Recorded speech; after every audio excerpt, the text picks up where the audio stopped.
तो दोस्तों आज मैं साल 2019 में रिलीज हुई एक ब्रिटिश साइकोलॉजिकल हॉरर फिल्म को एक्सप्लेन करूंगा जिसका नाम है सेंट मॉड। हालांकि इसको पब्लिकली हाल ही में 2021 में अवेलेबल किया गया है। इस फिल्म की राइटर डायरेक्टर है रोज ग्लास और इस फिल्म की IMDb रेटिंग है 7.1 स्टार्स आउट ऑफ 10। ये फिल्म बिल्कुल हेरिडेटरी मूवी जैसी है जो कि काफी मजेदार होगी। और दोस्तों हाल ही में मैंने एज द गॉड्स विल को एक्सप्लेन किया है, डू चेक इट आउट। और दोस्तों एक और बात कि हमारे चैनल को 50% से ज्यादा लोगों ने सब्सक्राइब नहीं किया है। ये वो लोग हैं जो कि वीडियो को देखते हैं और लाइक भी करते हैं लेकिन सब्सक्राइब नहीं करते। तो आपका एक सब्सक्राइब मुझे 5 लाख सब्सक्राइबर्स तक पहुंचा सकता है। तो चलिए अब बिना किसी देरी के चलते हैं सीधा वीडियो की तरफ।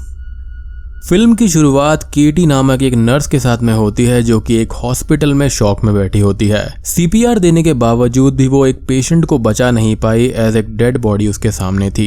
नेक्स्ट हम केटी को उसके 1 रूम हाउस में देखते हैं जहां पर उसका नाम अब मॉड है। वो एक पैलिएटिव नर्स थी, यानी कि वो टर्मिनली इल पेशेंट्स की देखभाल करती थी। वो अपने नए जॉब पर जाने से पहले प्रे करती है, एज इन वो डीपली कमिटेड बिलीवर थी। I mean really committed. कुछ ही देर के बाद में वो अपने नए केयर हाउस पर जाती है जहां पर उसे अमेंडा कोल नामक एक डांसर और कोरियोग्राफर की देखभाल करनी थी। अमेंडा को कैंसर हुआ था जो कि स्टेज 4 वाला कैंसर था। यहाँ पर मॉड अमेंडा की पिछली नर्स से ये पूछती है कि मैम अमेंडा कैसी है। तो नर्स ये कहती है कि वो थोड़ी सी मीन है, यानी कि नीच स्वभाव की है। मॉड अमेंडा को अपना इंट्रोडक्शन देकर रेगुलर काम करना स्टार्ट कर देती है, लाइक दवाइयाँ देना, खाना बनाना, खाना खिलाना, बात करवाना, एक्सरसाइज करवाना इत्यादि। ये स्टे इन जॉब था तो मॉड अमेंडा के घर में ही रहा करती थी। अमेंडा फेमस डांसर थी, उसने डांसिंग के ऊपर कई सारी किताबें भी लिखी थी जिसे मॉड फ्री टाइम में पढ़ा करती थी। यहाँ पर अमेंडा एक एथियस्ट थी, गॉड या फिर हाई पावर में बिल्कुल भी विश्वास नहीं रखती थी।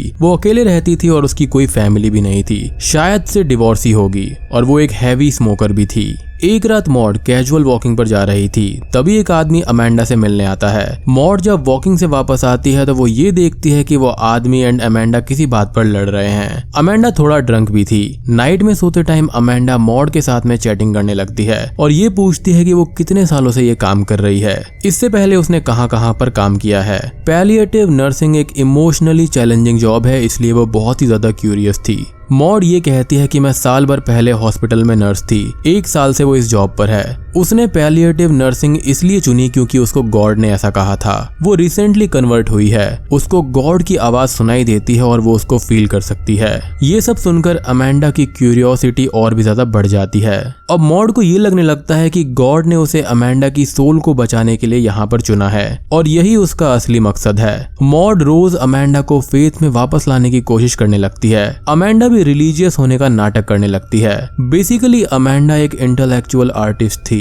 कुछ ऐसे इंटेलेक्चुअल लोग अपने आप को सबसे ज्यादा होशियार समझकर इनोसेंट लोगों का मजाक उड़ाते हैं, उनके बिलीव्स का भी मजाक उड़ाते हैं। और यहाँ पर अमेंडा यही कर रही थी, बट इसका इफेक्ट मॉड पर अलग ही हो रहा था। वो इससे काफी ज्यादा खुश थी और कभी कभी खुशी में वो ट्रांस जैसी स्टेट में चली जाया करती थी। और इस तरह के कई सारे सीन्स हमको फिल्म में देखने को मिलते हैं। अब इनके घर में कैरल नाम की एक लेडी रेगुलर आने लगती है। अमेंडा ने उसको इंटीमेसी के लिए हायर किया था। जी हाँ, यहाँ पर अमेंडा एक लेस्बियन थी। अब कुछ ही दिन के बाद में इनके स्टेटस को ऑब्जर्व करने के बाद में मॉड कैरल को वार्न करती है कि उसका यहाँ पर आना ठीक नहीं है, ये अमेंडा की सोल की सेल्वेशन के लिए ठीक नहीं है, और वो उसको भगा देती है। यहाँ पर कैरल भी थोड़ा सा रिलीजियस थी तो वो मान जाती है। अब एक रेगुलर वॉकिंग में मॉड को उसके फॉर्मर फ्रेंड जॉय आइडेंटिफाई कर लेती है। उसे वो केटी कहकर पुकारती है। वो दोनों कैचअप करते हैं जहाँ पर मॉड ये कहती है कि वो अब भी नर्सिंग कर रही है। इसे सुनकर जॉय थोड़ा सा सरप्राइज हो जाती है। वो ये पूछती है कि क्या तुम्हारे एम्प्लॉयर को तुम्हारी हिस्ट्री मालूम है। जब मॉड इस पर हाँ भरती है तो जॉय उसे अपना कॉन्टेक्ट नंबर देकर टच में रहने के लिए बोल देती है। कुछ दिन बाद अमेंडा अब अपने बर्थडे पर एक पार्टी होस्ट करती है जहाँ पर उसके सारे फ्रेंड्स आते हैं। यहाँ पर अमेंडा मॉड को अपने डिवोटेड मोनोटोनस लाइफ को छोड़कर लाइफ को एंजॉय करने के लिए कहती है। वो सबके सामने मॉड के फेथ को मॉक करती है। सबको ये कहती है कि उसने कैरल को भगा दिया है। अमेंडा के इस बिहेवियर से मॉड को बहुत ही ज्यादा गुस्सा आ जाता है और वो सभी के सामने अमेंडा को जोर का चाटा मार देती है, जिससे उसकी जॉब चली जाती है, जो कि होना काफी ऑब्वियस था। अब इस चीज से होता यह है कि अमेंडा का फेथ इससे टूट जाता है। उसने गॉड को डिफेंड किया था, डिवोटेड लाइफ भी जी, बट फिर भी उसे गॉड ने ऐसी हालत में रख दिया था। उसे लगता है कि गॉड ने उसे रिजेक्ट कर दिया है। अब उसकी जॉब चली गई थी, वो फिर से लोनली हो गई थी और लाइफ में उसको कोई भी पर्पस नहीं मिल रहा था। अब वो फेथ को छोड़कर बिंदास जीने का डिसाइड करती है। वो एक फ्रेंड्स की टीम को ज्वाइन करने जाती है बट वो उसको रिजेक्ट कर देते हैं। एक इंटीमेसी सर्विस के दौरान मॉड को उसके पास्ट की एक मेमोरी हॉन्ट करने लगती है। ये फिल्म का ओपनिंग सीन है जहां पर वो सीपीआर कर रही थी बट वो फेल होकर पेशेंट मारा गया था। मॉड को अब हर जगह अलग अलग वॉइसेस सुनाई दे रही थी, विजन्स दिख रहे थे। वो क्लियरली मानसिक तौर पर अनस्टेबल थी। एक सीन में हम उसको हवा में लेविटेट होते हुए भी देख पाते हैं। वो क्लियरली सेल्फ हार्म मोड में चली गई थी। एक सीन में वो इन सब को रोकने के लिए अपने बूट्स में एक नुकीले स्लीपर्स को डालकर वॉकिंग पर चली जाती है। That really hurts. मॉड अपना सेल्फ कंट्रोल खो चुकी थी। मॉड अब एक दिन अमेंडा की नई नर्स से मिलती है। उससे वो कैजुअल बातें करके अमेंडा के बारे में जानती है। उसको ये पता चलता है कि ये नई नर्स एंड अमेंडा की रिलेशनशिप काफी अच्छी है। अमेंडा काफी ज्यादा खुश है। ये सब जानकर मॉड के अंदर जलन की भावना पैदा हो जाती है। उसी रात मॉड एक सुपरनैचुरल इवेंट को एक्सपीरियंस करती है। उसे अपने रूम के क्रॉस से डीप वॉइस में एक आवाज सुनाई देती है। वो किसी फॉरेन लैंग्वेज में थी बट समहाउ मॉड उसे अंडरस्टैंड कर रही थी। मॉड को ये लगता है कि ये गॉड की आवाज है, जहां पर गॉड ये कहते हैं कि माय चाइल्ड, टाइम नजदीक आ रहा है। तुमको जल्दी ही सैल्वेशन मिलने वाला है and I am really proud of you. तुम जानती हो कि ये वर्ल्ड एक इल्यूजन है। तुम हमेशा से ही एक हायर पावर से जुड़ना चाहती थी, इसलिए ये एक आखिरी टेस्ट पार कर दो और वो टेस्ट क्या है तुम अच्छे से जानती हो। इसके बाद तुम हमेशा मेरे साथ रहोगी शांति से। मॉड इस सुपरनैचुरल इवेंट से इमोशनल होकर टास्क एक्सेप्ट कर लेती है। अगली सुबह मॉड सेंट जैसे ड्रेस, रोजरी बीट्स को पहनकर अपने टास्क के लिए रेडी हो रही थी। तभी उसकी पुरानी फ्रेंड जॉय उसके रूम पर आती है। जॉय उससे पिछले इंसिडेंट के लिए माफी मांगती है। वो उसकी मदद करने आई थी। वो बातें करती ही रहती है बट मॉड विंडो के पास खड़ी रहकर उसे सुनने का नाटक करती है। यहाँ पर मॉड को आसमान में एक सर्कुलर क्लाउड फॉर्मेशन होता हुआ दिखाई देता है और वो फिर से ट्रांस जैसी स्टेट में चली गई थी। कुछ ही पल के बाद में मॉड जॉय को आने के लिए थैंक्स कहकर उसे घर से भेज देती है। अब रात में वो अमेंडा के घर जाती है जब उसकी नर्स घर में नहीं होती और वो वहाँ पर अमेंडा से बात करती है। यहाँ पर अमेंडा पूरी तरह से वीक हो गई थी, अपने आखिरी दिनों में थी। अमेंडा मॉड को देखकर ये कहती है कि I am really sorry mod, मैंने तुम्हारे साथ बेहद ही मीन वे में बर्ताव किया। मॉड ये कहती है कि कोई बात नहीं, मुझे गॉड ने यहाँ पर भेजा है, वो तुम्हें माफ कर देंगे, वो काइंड है, बस एक बार तुम्हें उनसे प्रे करना होगा। मॉड अब अपनी बोतल से होली वाटर को अमेंडा के सर पर लगाकर प्रे करने लगती है, जिस पर अमेंडा उसे रोकती है। वो अब भी एक एथियस्ट ही थी, वैसे ही मरना चाहती थी और उसका बिलीफ एथियज्म में पक्का था। वो मॉड से ये कहती है कि मॉड, गॉड रियल नहीं है, वो तुम्हारा भ्रम है। मैंने तुम्हारा मजाक उड़ाने के लिए कई बार गॉड को फील करने का नाटक किया था और तुम एक अकेली लड़की हो, तुमको हेल्प चाहिए। मॉड को ये सुनकर शौक लगता है और वो रोने लगती है बट तभी अमेंडा एक डेविल में कन्वर्ट होकर मॉड को गाली देने लगती है, उसे उठाकर पटक देती है। डेविल ये कहता है कि तुम्हारा फेथ वीक है, तुम्हारी सोल को गॉड नहीं बल्कि मैं लूंगा। मॉड इस सब को देखकर गुस्से में उस डेविल पर सीजर से हमला कर उसे मार डालती है और एंड में हम ये देखते हैं कि वहां पर कोई डेविल नहीं बल्कि अमेंडा की ही डेड बॉडी थी। यहाँ पर क्लियरली वो हेलुसिनेट कर रही थी। मॉड अब अपने घर पर वापस आती है और नेक्स्ट मॉर्निंग उसे लगा कि उसने गॉड का काम कर दिया है, डेविल को मार डाला है। अब वो गॉड के पास जाने के लिए रेडी है, तो वो फिर से अपनी सेंट वाली ड्रेस को पहन लेती है और हम उसके शोल्डर्स पर एंजल के विंग्स को आता हुआ देखते हैं। तभी वो अचानक से बीच पर जाती है जहाँ पर उसको वो क्लाउड फॉर्मेशन दिखा था।